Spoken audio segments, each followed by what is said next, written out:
Sir.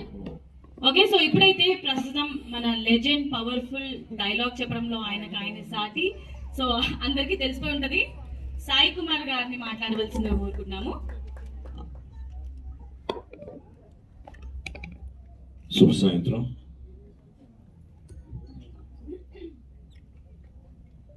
నేను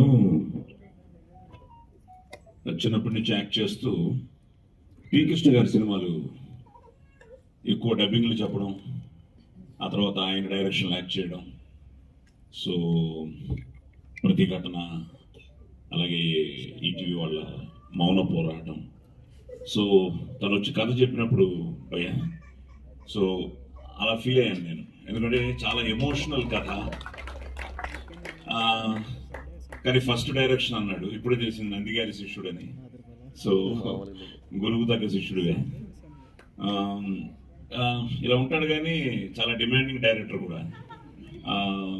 ఎన్నో మమ్మల్ని ఎన్నో పరీక్షలు పెట్టాడు. సో చాలా ఇంట్రెస్టింగ్ క్యారెక్టర్ నాది, చాలా బాగుంటుంది. క్యారెక్టర్ ఏమిటో రేపు రిలీజ్ అయిన తర్వాత మీకే తెలుస్తుంది, కానీ I think you could feel it. But ఈ సినిమా వీళ్ళిద్దరిదే. నిజంగా ఇద్దరు చాలా బాగా చేశారు. తను చెప్పినట్టు క్లైమాక్స్ చేస్తున్నప్పుడు నా ఆపోజిట్గా హారిక ఒక విధంగా నాకంటే బాగానే చేసింది. ఇప్పుడే అన్నాను, కళ్ళలో నుంచి గ్లిజర్ అనగానే మహా నటి అని.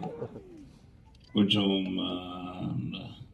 తప్పకుండా, ఎందుకంటే నేను బాలనటుడిగా మొదలెట్టి సావిత్రి గారితో కూడా మా తమ్ముడు యాక్ట్ చేస్తున్నప్పుడు గోరింటాకు సినిమా సావిత్రి గారు గ్లిజరిన్ లేకుండా చేయడం చూశాను నా కళ్ళతో. ఆ తర్వాత సినిమాలో చూసాం. సో ఇప్పుడు ఈ అమ్మాయి కూడా అంతే, ఆ లెవెల్లో సార్ ఇటా అటా అంటుంది. So all the best, God bless you. And అలాగే తను చాలా మంచి ఆర్టిస్టు. మేము ఆల్రెడీ కొన్ని సినిమాలు చేసాం ఇందులో. సో ఇందాక ఆయన చెప్పినట్టు ప్రతి మహిళ చూడాల్సిన సినిమా. దానికి కారణం మళ్ళీ ఈ మహిళ. ఆవిడ కాకినాడ నుంచి రావడం, నన్ను కలవడం, డాక్టర్ గారితో వచ్చి కలిశారు. అమ్మ ఫస్ట్ సినిమానే ఇంత ఒక మెసేజ్ ఓరియంటెడ్ కమర్షియల్ అంటే బేసిక్గా ఆవిడ తన రెస్పాన్సిబిలిటీగా ఫీల్ అయింది. ఆవిడ I think she is also a government employee.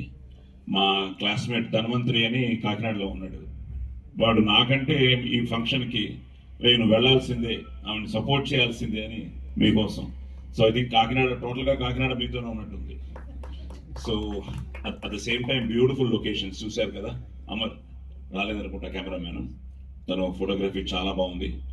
అలాగే మాస్ట్రో ఇళయరాజా గారి సగం ఈ రాజా ఏడి దగ్గర కోనా కూడా అంటున్నాడు, కోనా తీసి ఒప్పుకోడు. And Kona lucky hand also. Ramana నేను కూడా చెప్తున్నా. So Kona very lucky hand. Kona రావడం చాలా ఆనందంగా ఉంది. అలాగే మా రవి, అలాగే ఆకాష్ నిజంగానే ఆ రోజు పోస్టర్ ఓపెన్ చేశాడు.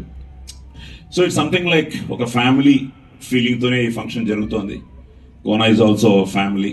Industry it self is a family. ఎవరు బిజీలో వాళ్ళు ఉంటారు. కొన్ని ఫంక్షన్స్ మేము మిస్ అవుతూ ఉంటాం. ఈరోజు కూడా నాకు దగ్గర ఇంకో 3 ఫంక్షన్లు ఉన్నాయి, ఇక్కడి నుంచి బయలుదేరాలన్నమాట. బట్ స్టిల్ మర్సీ కిల్లింగ్ అన్నదానికి తప్పకుండా నేను ఉండాలి, ఈ ఫిలిం గురించి మాట్లాడాలి అని రావడం జరిగింది. సో మ్యూజిక్ చాలా బాగుంది, వండర్ఫుల్. ఎందుకంటే 2 సాంగ్స్, ఆ భారతి అంటే నాకు కృష్ణ గారి పాటలు, ప్రతిఘటనలో ఎమోషనల్ సాంగ్ ఇవన్నీ గుర్తుకొచ్చాయి.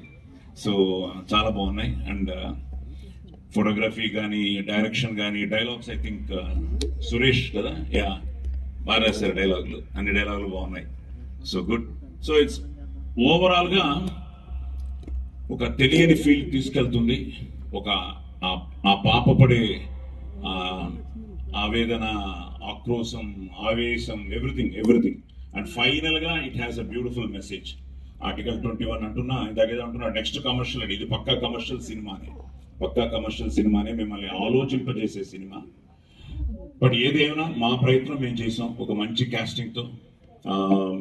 ముఖ్యంగా పార్వతీశం మా అబ్బాయితో కూడా, తను వాళ్ళిద్దరు హీరోలుగా I think Operation Gold Fish ఆ సినిమా చేయడం జరిగింది. సో మళ్ళీ మన జిల్లానేగా, పలాస శ్రీకాకుళం మా అత్తగారి ఊరు. ఆది అక్కడే పుట్టాడు, నా కూతురు అక్కడే పుట్టింది, అంతా శ్రీకాకుళమే. సో సో పార్వతీశం, సో మంచి మంచి నటుడు. నేను సినిమా చూడలేదు కానీ మా కాస్ట్యూమ్ ఈరోజు మార్నింగ్ సినిమా చూడడం జరిగింది. ఫైట్స్ ఎరగదీసామంటున్నాడు. సో ఎన్ని ఫైట్లు ఉన్నాయి? 4 సార్. ఫైట్ మాస్టర్ దేవరాజ్ గారు. నీ పేరే మర్చిపోయావు. సో దేవరాజ్ వచ్చాడు తను. సో ఫైట్స్ చాలా బాగున్నాయి అన్నాడు. నువ్వే చెప్పావు కదా 4 రోజులు 4 ఫైట్లా? 5 డేస్ 5 డేస్లో 4 ఫైట్లు సార్. ఓకే, బాగా చేసావా? ట్రై చేశాను సార్. డూప్ ఉన్నాడా? సో 4 ఫైట్లు, సాంగ్స్ అని it's out and out family entertainer లాగానే ఫీల్ అవుతున్నాను. అండ్ బ్యూటిఫుల్ కాస్టింగ్, అటు రామరాజ్ కానీ, మా భయ్య కానీ, శ్రీనివాస్ భయ్య కానీ, అలాగే ఆనంద్, సూర్య, చక్రపాణి గారు. సో అంతా ఒక మంచి కాస్టింగ్. సో తప్పకుండా మీరందరూ రావాలి. మా Siddharth Reddy young producer. So అదే సిద్ధార్థ్కి అలాగే మాధవి గారికి మీ అందరికీ ఆల్ ది బెస్ట్ చెప్తూ April 12th థియేటర్స్ రండి, చూడండి ఈ మెస్సీ కిల్లింగ్ అని ఆశీర్వదించండి. Don't miss messy killing in theatres. Thank you.